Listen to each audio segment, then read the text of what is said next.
Captain Kim Tae-ho walked through the long metal halls of Harmony's Edge. The space station was huge. It was bigger than most cities back on Earth. The walls were white and clean.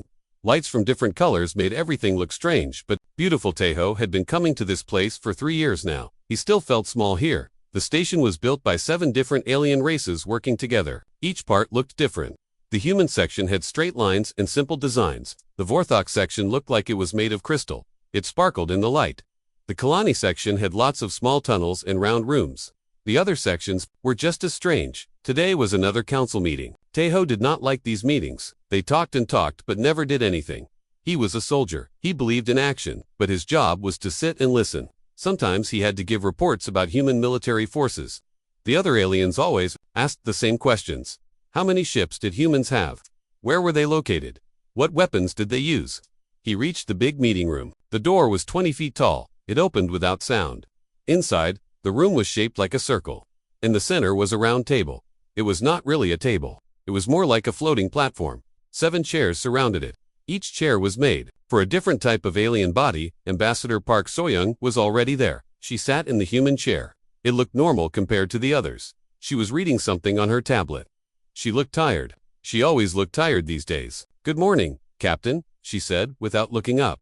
"Good morning, Ambassador. Ready for another fun day of talking?" Tae-ho said. He tried to sound cheerful, but he was not good at hiding his feelings. Soyoung looked at him. "Captain, we need to believe in this process. It has kept peace for 300 years.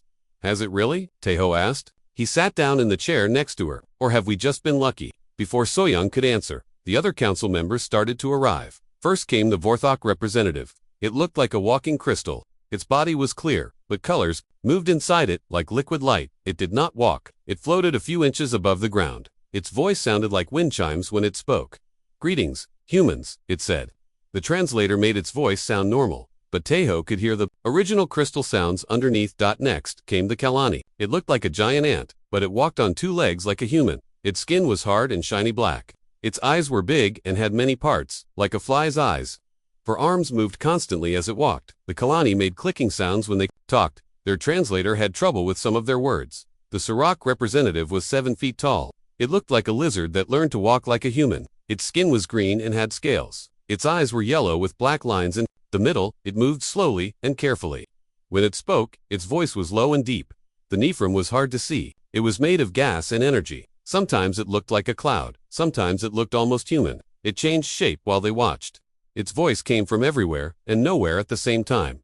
The Luminos was even stranger. It was pure energy. Most of the time, sometimes it made a body out of light. Today it looked like a human made of golden fire. Its voice was like music. Last came the Verdani. It looked like a walking tree. Its skin was brown like bark. Green leaves grew from its arms and head. It moved very slowly. Everything the Verdani did was slow. They thought differently than the other races. A quick decision for them took months. Commander Lee Jaemin came in after all the aliens were seated. He was the military planner for the human delegation. He sat behind Soyoung and Tae-ho. He would take notes and give advice if they needed it. The Vorthok spoke first. It always spoke first. "We gathered today to discuss the situation in the Outer Rim territories. There have been reports of conflict." Soyoung leaned forward. "What kind of conflict?" "We need details." The Kalani made clicking sounds. "Small matters. Some primitive species are fighting each other. It is natural. The strong survive, the weak do not. This is how evolution works." Tae-ho felt his hands tighten into fists. He had read the reports. It was not small conflicts between primitive species. The Kalani were taking intelligent beings and using them as slaves. They were calling it guidance and evolution, but it was slavery. "The reports I have seen suggest something different," Soyoung said carefully. "It appears that some council member species are involved in these conflicts." The room became quiet. The Sorok moved its head to look at Soyoung. "You accuse us of breaking council law. I am asking for clarification." Soyoung replied.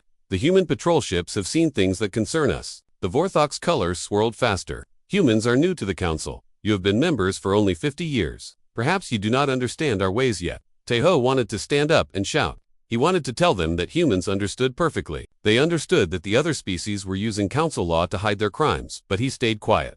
That was his job. The Nephrim's voice filled the room. "The humans show passion. This is interesting.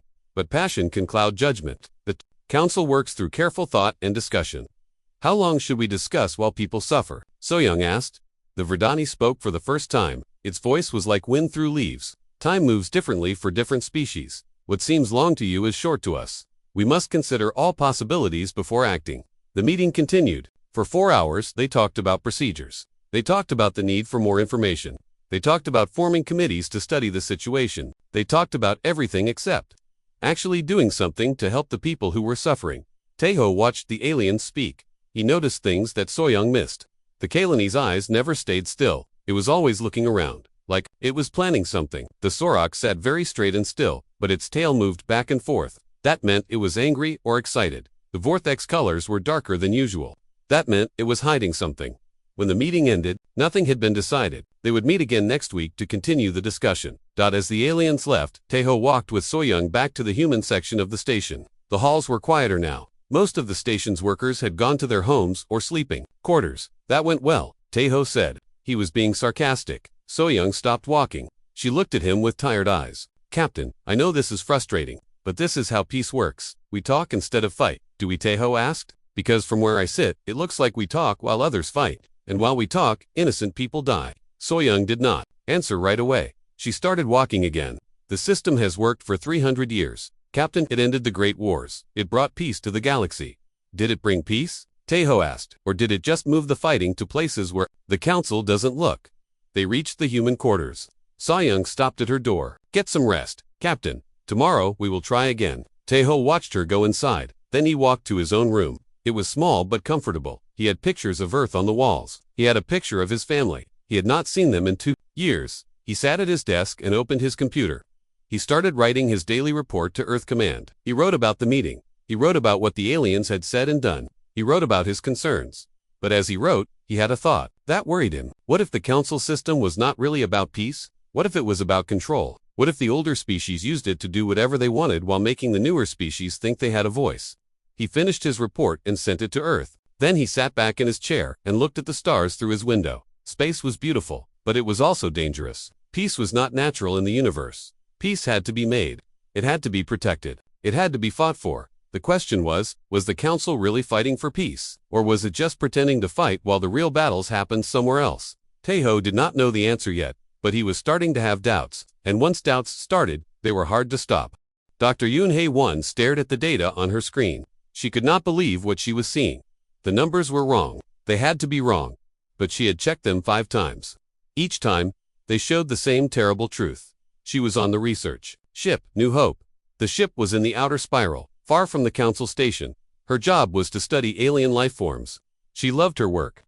She had always believed that all life was precious and beautiful. Today, she was not so sure. The data came from a planet called Ketsavan. The Kalani had been there for 6 months. They said they were helping the local people. They called it a guidance program. The Kalani said they were teaching the people of Ketsavan how to live better lives. But the data told a different story. The population of Ketsavan had dropped by 40%. The birth rate had gone up, but the death rate had gone up even more. Most strange of all, the genetic diversity was changing fast.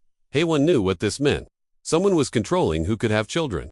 Someone was deciding which genes would survive. Someone was treating intelligent beings like farm animals. She heard footsteps in the hall.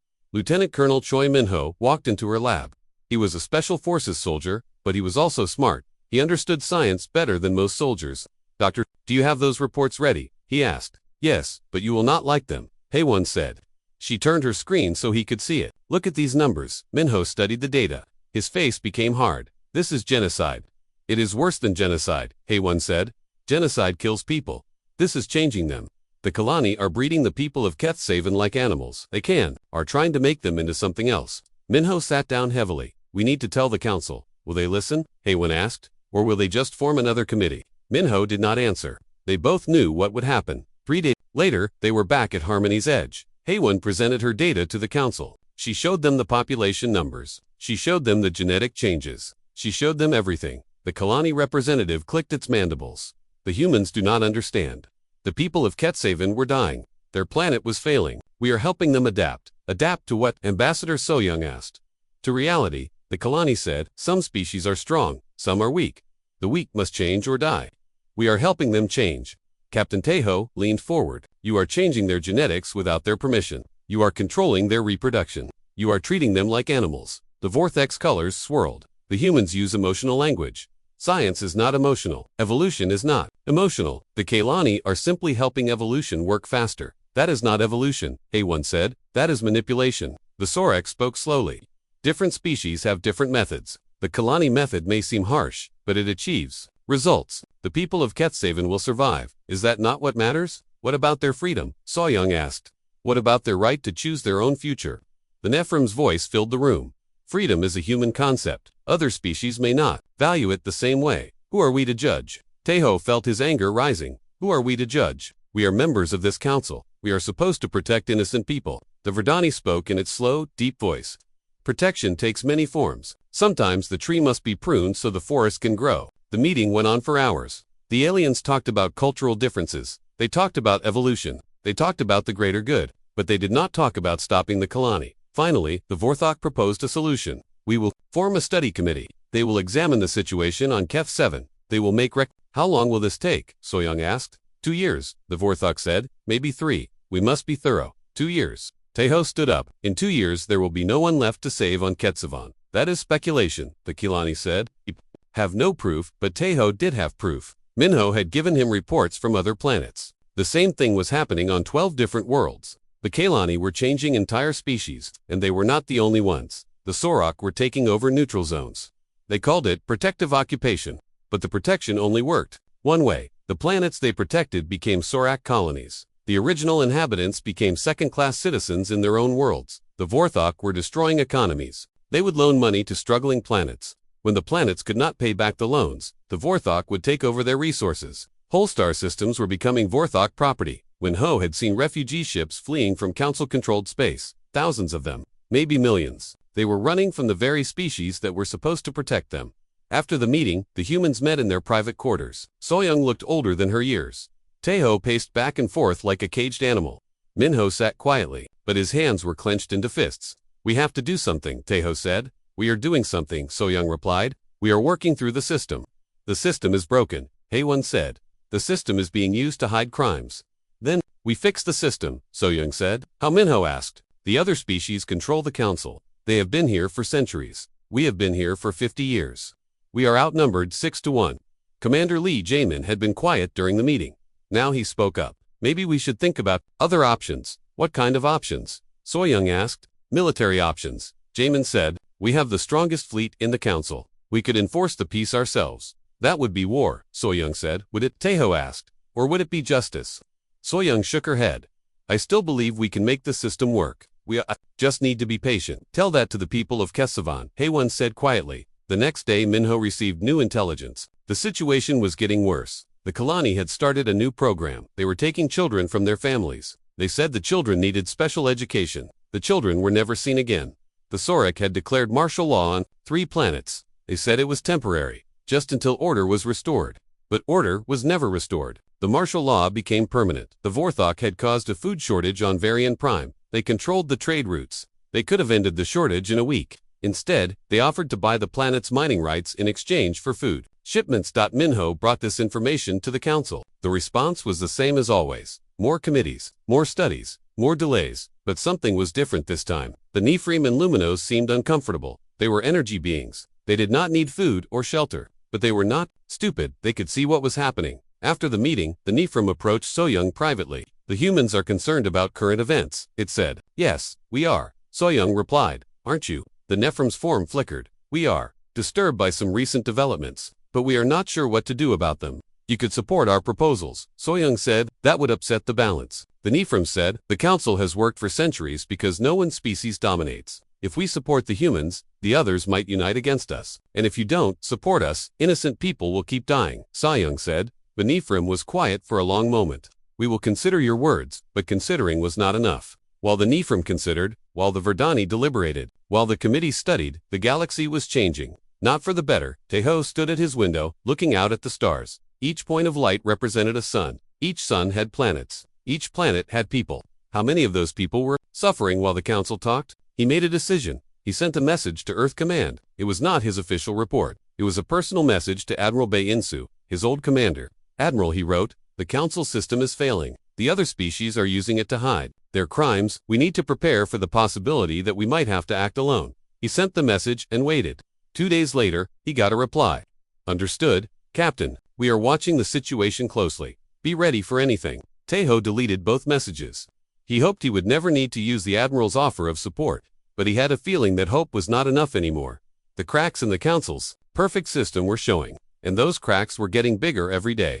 Admiral Bayansu arrived at Harmony's Edge on a Tuesday morning. He came with 3 ships and 100 Marines. The other council members were not happy about this. They said it was too much security for a diplomatic visit. But Admiral Bay was not just any visitor. He was the head of the Human Space Navy. Captain Tejo met him at the docking bay. The Admiral was a tall man with gray hair and sharp eyes. He had fought in the Outer Rim Wars. He had seen what happened when good people did nothing. Captain, the Admiral said, brief me on the situation. It's bad, Sir, Tejo replied, and getting worse every day. They walked to the human quarters. Ambassador Soyoung was waiting there with Commander Jamin and Dr. Haewon. Also present was Counselor Osu Jin, a young diplomat who had joined the human delegation 6 months ago. Admiral Soyoung said, I hope your presence here doesn't mean what I think it means. That depends on what you think it means. The Admiral replied. He sat down at the table. Tell me about the latest developments. Dr. Haewon spoke first. The Kalani have expanded their guidance programs to 17 planets. The genetic manipulation is accelerating. Some species are being changed so much that they can no longer reproduce with their original populations. The Sorok have annexed for more systems. Commander Jamin added. They claim the local governments invited them in, but we have evidence that the governments were threatened first. The Vorthok have caused economic collapse on 12 worlds. Soyoung said. They offer to help, but only if the planets sign over their mineral rights and trade routes. Admiral Bay listened without speaking. When they finished, he was quiet for a long moment. What has the council done about this? They formed 3 new study committees. Counselor Oh Soo-jin said. Her voice was bitter. The committees will report their findings in 18 months. 18 months, the Admiral repeated. How many people will die in 18 months? Millions, Dr. Haewon said quietly. The Admiral stood up. I've brought orders from Earth Command. We're going to make one final attempt to work through the Council. If that fails, we have authorization to withdraw from the Galactic Council entirely. Withdraw? Soyoung looked shocked. Admiral, we can't just abandon the system. It's kept peace for centuries. Has it? The Admiral asked. Or has it just hid in the wars? Captain Tejo, show me the refugee reports. Tejo brought up the data on the room's main screen. The numbers were staggering. Over the past year, human patrol ships had encountered more than 10,000 refugee vessels. The refugees were fleeing from Council member territories. This is peace. The Admiral asked. Soyoung stared at the numbers. I didn't know it was this bad. The other species are very good at hiding things. Commander Jamin said. They've had centuries of practice. The Admiral called for an emergency council session. When the representatives gathered, he did something that had never been done before. He presented an ultimatum. Members of the Galactic Council, he said, I speak for the human government of Earth and all human colonies. We have evidence of serious violations of Council law by several member species. The Vortex colors swirled angrily. This is highly irregular. New members do not make demands of the Council. Then let me make this regular, the Admiral said. He activated a holographic display.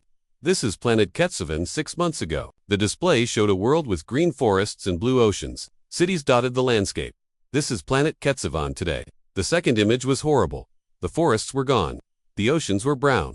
The cities were surrounded by high walls. Between the cities were large compounds that looked like prisons. The Kalani have turned an entire world into a breeding facility. The Admiral said. They are treating intelligent beings like livestock. The Kalani clicked angrily. We are helping them evolve. We are making them stronger. You are committing genocide, the Admiral replied. He showed more images. This is the Sorok protective occupation of the Delian system. The images showed Sorok soldiers forcing families from their homes. This is the Vorthok Economic Assistance Program on Zarian Prime. The images showed people starving while Vorthok ships loaded cargo full of food. These are lies, the Sorok said. Propaganda. These are facts, the Admiral replied. Documented by our patrol ships, verified by our intelligence services, confirmed by refugee testimony. He turned to face all the council members. The human government hereby demands immediate action to stop these violations. We demand that the Kala end their genetic manipulation programs. We demand that the Sorok withdraw from illegally occupied territories. We demand that the Vorthok provide emergency aid to the worlds they have economically destroyed. The council chamber was silent. Finally, the Vorthok spoke. And if we refuse, then humanity will withdraw from the Galactic Council, the Admiral said. We will no longer be bound by Council law or Council decisions. We will take whatever action we deem necessary to protect innocent lives. The Nephrim's form flickered with alarm. You cannot be serious. The Council has maintained peace for centuries. What peace? Admiral Bay asked. Show me the peace on Kethsavan. Show me the peace in the Delian system. Show me the peace on the 12 worlds the Vorthok have destroyed. The Luminos spoke for the first time in months. The humans make a point. Recent events have been disturbing.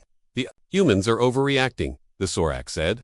These are internal matters. Each species has the right to manage its own affairs, even when those affairs involve genocide. Counselor Osujin asked.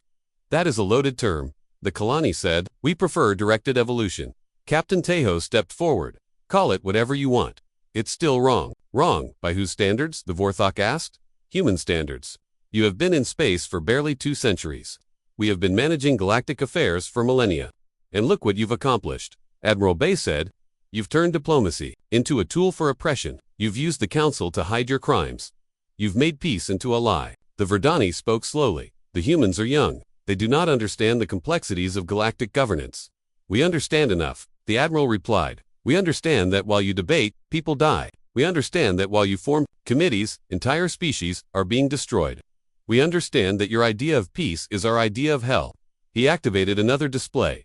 This is our ultimatum.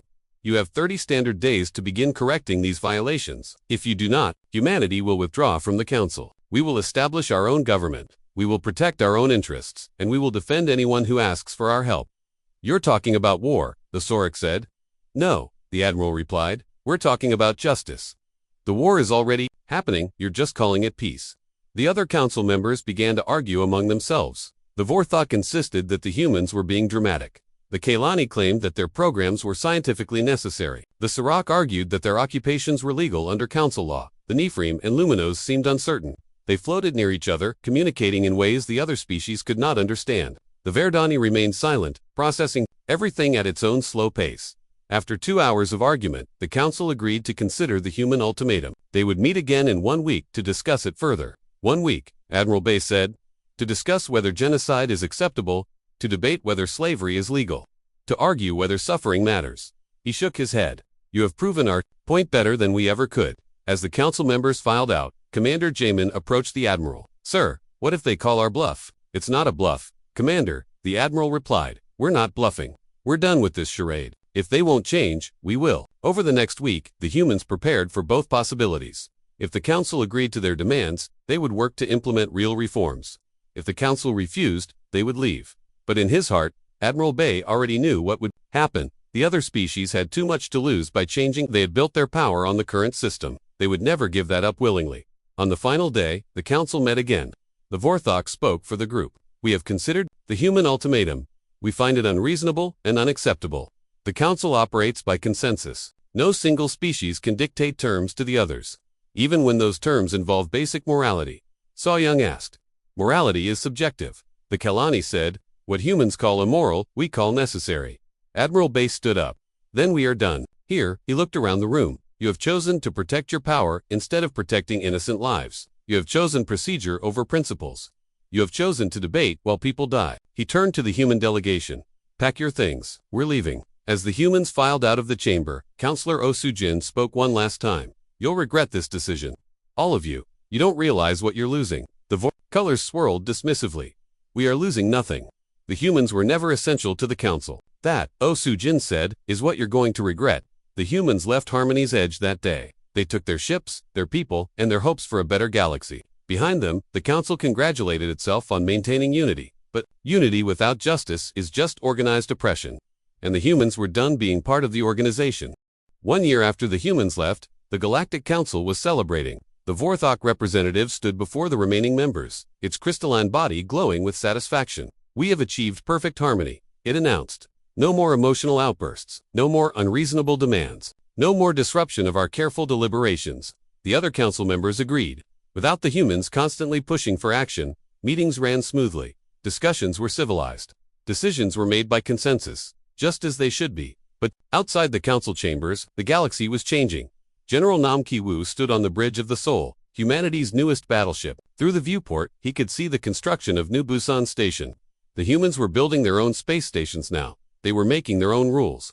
General his aide said, we're receiving another refugee ship. This one is from the Centauri system. Centauri. Nam Ki-woo frowned. That's deep in Sorak space. How did they get out? They say a human smuggler helped them. The aide replied. Nam Ki-woo nodded. He knew about the smugglers. They were not officially part of the human military, but they were doing important work. Captain Shin Dujin was the most famous of them. She had saved thousands of people from Council space. The refugees were brought to the station's medical bay. Nam Ki-woo went to see them. They were a family of 4, from a species called the Delti. They looked almost human, but their skin was blue and they had 4 arms. Please, the father said when he saw Nam Ki-woo's uniform. We need help. The Sorok are coming for our children. What do you mean? Nam Ki-woo asked. They take the young ones. The mother said, they say they need them for military service. But the children never come back. Nam Ki-woo felt sick. How many children have they taken? From our city, 300, the father said. From our planet, thousands. This was not the first time Nam Ki-woo had heard such stories. The refugee ships brought new horrors every day. The Kelani were not just changing genetics anymore. They were harvesting organs from intelligent beings. They said the organs were needed for scientific research. The Sorok were building an army of child soldiers. They took children from occupied worlds and trained them to fight their own families. The Vorthok were causing famines on purpose. They would offer food aid, but only to people who agreed to work in their mines, and the council did nothing. They formed committees to study the refugee problem. They debated whether the refugees were really refugees or just economic migrants. They discussed the need for more border security to keep the refugees from bothering council members. Meanwhile, human space was becoming crowded. New Terra, the human capital world, now had representatives from 40 different species. All of them were refugees from council space. All of them were asking for help. Captain Shin Dugden docked her ship at New Busan Station. She looked tired. She had been running rescue missions for 8 months without a break. Her ship, the Freedom's Hope, was old and patched together, but it was fast and hard to detect. She met with General Nam Ki-woo in his office. General, we have a problem, she said. What kind of problem? The Kelani are expanding their programs. They're not just changing people anymore. They're creating new species. I've seen things, double quotes, she shuddered. Things that used to be intelligent beings, now they're just tools. Nam Ki-woo poured himself a drink. He offered one to the Jinn, but she refused. How bad is it? Bad, she said. I rescued a group from Kes. Last week half of them weren't even recognizable as their original species anymore. The Kelani had changed them so much that they couldn't speak. They could barely think, and the council is happy. No humans to bother them with uncomfortable questions. No humans to show them evidence of what's really happening. They can pretend everything is fine. Nam Ki-woo walked to his window. He could see refugee ships arriving at the station. They came every day now. Sometimes 2 or 3 ships, sometimes 10 or 15. We can't save them all, he said. We have to try, the Jinn replied. If we don't, who will? The answer was no. 1. The Nephrim and Luminos had withdrawn from physical reality. They spent their time in energy dimensions, far from the suffering of biological beings. The Verdani were still thinking about the humans' ultimatum from a year ago. For them, a year was like a minute. Only the Vorthok, Kelani, and Sorok were active, and they were using their freedom to do terrible things. Dr. Lim Sumi worked in the Refugee Medical Center on New Terra. She had seen horrors that would give nightmares to normal people, but she kept working because someone had to. Today, she was treating a group of refugees from the Vega system. They were from a species called the Quell. They looked like large cats that walked on 2 legs, but these Quell were different. They had scars on their heads where the Kelani had operated on their brains. What did they do to you? Sumi asked through a translator. They made us forget, one of the Quell said. They took away our memories of our home world. They told us we were born in their facilities. They made us believe we were their property. But you escaped, Sumi said. A human found us, the Quell replied. She told us the truth. She helped us remember who we really were. Sumi smiled sadly. The human was probably Captain the Jinn or one of her team. They were risking their lives every day to save people the council had abandoned. Back at Harmony's Edge, the council was dealing with a new problem. Pirates were attacking ships throughout council space. Without human patrols, the trade routes were becoming dangerous. This is unacceptable, the Vorthok said. Our trade profits are down by 30%. The humans used to handle security, the Sorok replied. Perhaps we should ask them to return. Never, the Kelani clicked. We do not need the humans. We can handle our own security, but they could not. The Kelani were busy with their genetic programs. The Sorok were busy with their occupations. The Vorthok were busy with their economic manipulation. None of them wanted to spend resources on protecting other people's ships. The pirate attacks got worse. Entire convoys were disappearing. The pirates were not just stealing cargo, they were taking prisoners. The prisoners were being sold to the highest bidder. Some were sold to the Kelani for their experiments. Some were sold to the Sorok for their armies. Some were sold to the Vorthok for their mines. The council members were buying people from the pirates they were supposed to be stopping. Captain Ko Sungmin had once been the head of council security. He had worked with human forces to keep the peace. When the humans left, He was offered a new job. The council wanted him to lead a new security force made up of aliens. He refused. Instead, he moved to human space. Now he worked as a security consultant for the refugee stations. The council is falling apart, he told General Nam Kiwu. They can't agree on anything. They can't enforce their own laws. They can't even protect their own trade routes. Good, Nam Kiwu replied. Maybe now they'll understand what we were trying to tell them. I don't think they can understand, Ko Sungmin said. They're too busy fighting each other to see what's happening around them. He was right. The Vorthok and Sirach were starting to compete for resources. The Kaylani were claiming that their genetic programs gave them the right to rule over inferior species. The three main council members were becoming enemies. The smaller species were caught in the middle. They had no power to stop the big three from fighting. They had no way to protect themselves. Many of them started sending secret messages to human space, asking for help, but the humans were careful. They did not want to start a war. They only helped people who asked for help. They only intervened when council forces were committing crimes against innocent civilians. This restraint was seen as weakness by the council members. They thought the humans were afraid to fight. They thought human space was just a refuge for weaklings and cowards. They were wrong. 2 years after the human withdrawal, the illusion of stability was completely gone. Council space was divided into 3 competing zones. The Vorthok controlled the trade routes. The Sorak controlled the military zones. The Kilani controlled the development zones. Each zone had its own rules. Each zone had its own horrors. And between the zones, there was chaos. The Nephrim finally noticed what was happening. It sent a message to the human government. We may have made an error. The galaxy is not as stable as we believed. The human response was short. We warned you. The Luminos tried to mediate between the fighting factions. But none of them would listen to a being made of energy. They were too busy grabbing power and resources. The Verdani was still thinking about the human ultimatum. By the time it finished its deliberations, there might not be a galaxy left to govern. In human space, the refugees kept coming. They brought stories of war, slavery, and genocide. They brought evidence of the council's complete failure to protect innocent people. General Nam Kiwu looked at the reports from his intelligence officers. The situation was getting worse every day. Soon, the violence would spill over into human space, then they would have to choose, fight or watch more people die. He knew what choice they would make. Humans had never been good at watching people suffer. They had tried to work within the system. They had tried to change things peacefully. Now, it was time to try something else. The illusion of stability was over. The real war was about to begin. 3 years after the humans left the council, the galaxy was burning. Colonel Park Jun-ho stood on the bridge of the hospital ship Mercy, watching the destruction of the Altair system. 2 massive fleets were fighting in the space around the planet. Kalani bioships fired living weapons at Sorak war vessels. The Sorak returned fire with plasma cannons that turned the bioships into floating clouds of ash between the 2 fleets. Civilian ships tried to escape. Most of them didn't make it. Colonel, his communications officer said, we're receiving distress calls from the surface. 3 cities are under attack. Which species are they? Junho asked. Mixed populations, sir. Humans, Altarians, and about 12 other species.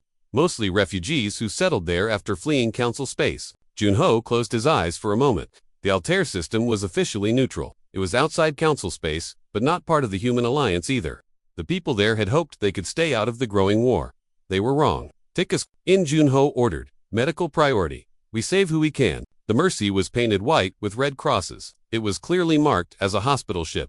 Under the old council laws, attacking a hospital ship was a war crime. But there was no council law here. There was no law at all. A Colony biofighter locked onto them. As they approached the planet, Junho opened a communication channel. This is Colonel Park Junho of the Human Medical Corps. We are a hospital ship on a humanitarian mission. We are not armed. We are not a threat. The biofighter circled them like a hungry animal. Finally, a voice came through the communicator. It was translated from Kaylani clicks, but the meaning was clear. Humans are enemies of the Kaylani Empire. You will withdraw or be destroyed. We are here to save lives, Junho replied, including Kalani lives, if necessary. The Kalani do not need human mercy, the voice said.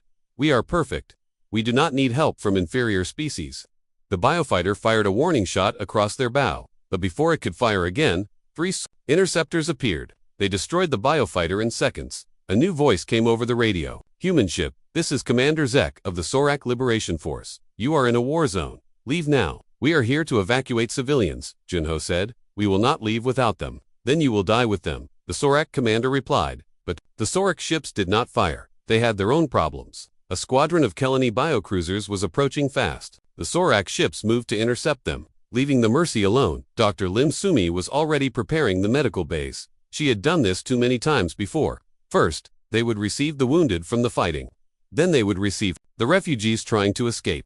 Finally, they would receive the survivors of whatever atrocity came next. The pattern was always the same. It had been the same on 12 different worlds over the past year. Doctor, her assistant Sai,